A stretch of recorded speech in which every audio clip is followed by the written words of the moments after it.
This program provides education, not advice. Sponsors pay a fee for endorsements and interviews. See the truthayf.com disclosure page for details. This is where technology, innovation, and personal finance come together. This is the truth about your future with Rick Edelman. Brought to you by Global X ETFs, dedicated to providing investors with unexplored intelligent solutions. And by Presidio, offering a digital vault where you can collect, protect, and share all your important people, places, things, and documents with all the key people in your life. Start for free at Presidio.com. It's Monday, October 30th. When did money become political? You know, I've been in this business for 35 years. There was a wide gap historically between Wall Street and Washington, D.C. But all that changed back in 2008. When the banks collapsed and the market crashed and real estate slumped, Wall Street turned to Congress for a massive bailout. You remember TARP, the Troubled Asset Relief Program. It was a $700 billion bailout. It was unheard of, and so many people were angry about it. Boy, they didn't see anything. In COVID, it became $8 trillion. But anyway, suddenly, in 2008, investors began looking for market signals from Congress instead of from Wall Street. It's been that way ever since. The home of the financial markets is now Washington, D.C., not New York. Sure, New York has the NYSE, and it's got NASDAQ, and it's got the United Nations. But Washington is the headquarters of the Federal Reserve, the Treasury Department, the International Monetary Fund, the World Bank, Fannie Mae, Freddie Mac, Sallie Mae, just to name a few. You think bond prices are set by traders in New York? Nah, they're set by policymakers in Washington. So is it at all surprising that the latest financial technology innovation, central bank digital currencies, are caught up in a political war? CBDCs are gaining momentum around the world. Every major bank and virtually every government is exploring or developing a CBDC. China already has one. So do several other countries. Russia plans to launch theirs within a year or two. Our own Federal Reserve has been working on this for years. The Boston Fed and MIT have completed a project on it. In the United Kingdom, the Bank of England is planning to launch a digital version of its currency. In Sweden, the country is already almost entirely digital. You pay a fee if you want to withdraw cash from your bank. Digital dollars are simply the next step in our technological advances. We're already digital with all of our finances. When's the last time you paid for anything using cash? You do online banking and bill paying, your paychecks and your pension checks, your Social Security checks, they're all direct deposited into your bank account. Your brokerage account's online. So is your 401k or TSP or 403b. Your airline miles, your loyalty rewards, they're all digital. So why is the government still printing money? It costs a lot to print that cash, to ship it to banks, to stuff it into ATMs, or lock it up in vaults. It's a pain for you to go to the bank to get to that ATM, so you use PayPal and Venmo and Zelle. It's so much easier and safer, too, because you don't get mugged. Muggers know you're not carrying cash anymore. In China, beggars on the street have QR codes. They don't expect you to give them cash either. A digital dollar, it's the same as a paper dollar. It's just digital. You've got a digital wallet on your smartphone. It's the same as PayPal or Venmo or Zelle. In the beginning, when CBDCs were first introduced, everybody was worried that the tech might not work. Nobody's worrying about that anymore. Now, some are worrying that the tech might be used maliciously by the very government that creates it. Remember, one of the great things about crypto, digital money leaves a digital footprint. That's why the FBI, the IRS, the Defense Department, they all love Bitcoin. It lets them fight tax evaders and drug dealers and terrorists. But it also means that the government knows how you're spending your money. Is privacy gone when you go digital? No, not according to the United Kingdom. The UK Treasury Department said, quote, "The digital pound will be as private as the card payments and bank accounts that millions use every day. This means that neither the government nor the Bank of England can access anyone's personal data or see how people are spending their money," unquote. But here in the U.S., a lot of people who focus on privacy rights aren't buying it.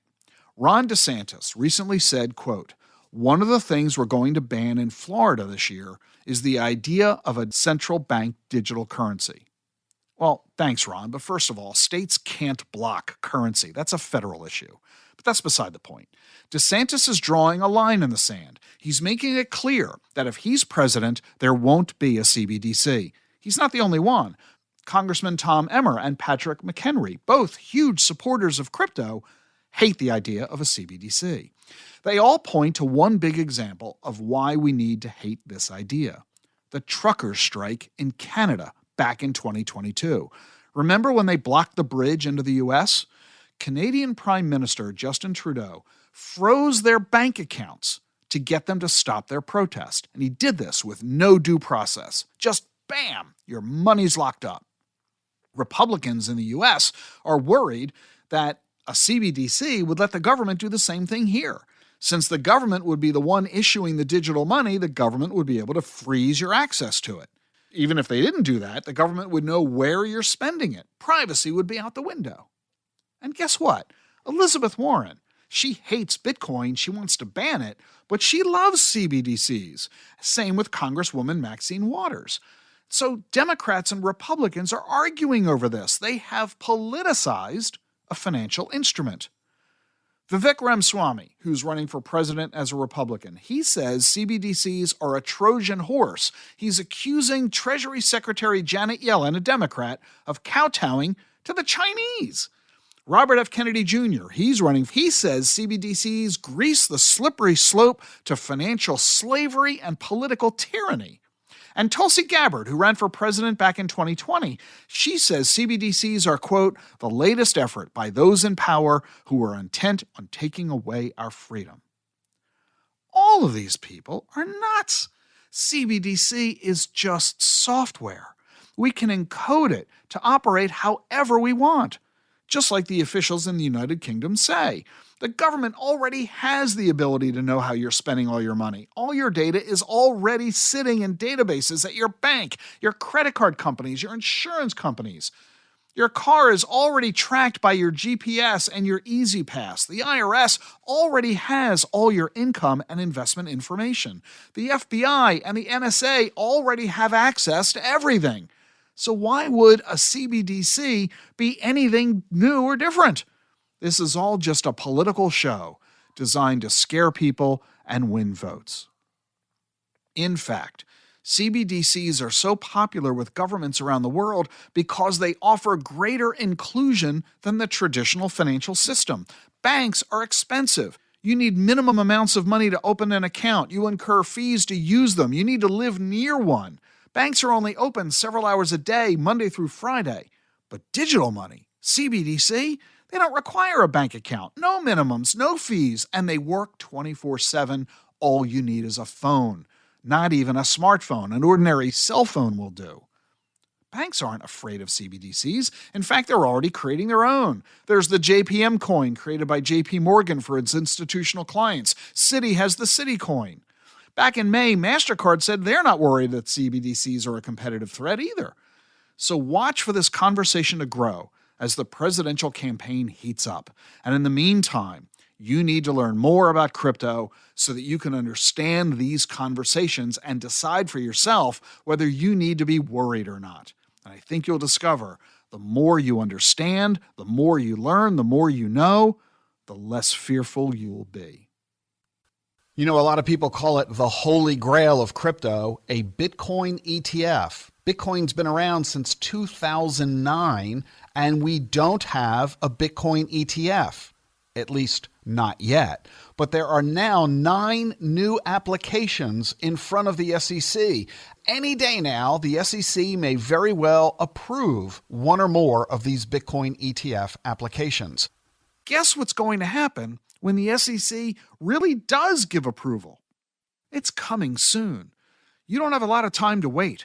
You need to get the knowledge you need right now about crypto so that you're prepared and ready to help your clients when these ETFs enter the market. Your clients are going to see and hear and read all about these new ETFs, and they're going to call you asking you for your opinion. Right now, all you can say is, sorry, I don't know anything more about Bitcoin than you do. You think your client will be satisfied with that answer? You need to demonstrate to them that you've gotten that knowledge. And there's only one way for you to do it. Get your CBDA. Become certified in blockchain and digital assets.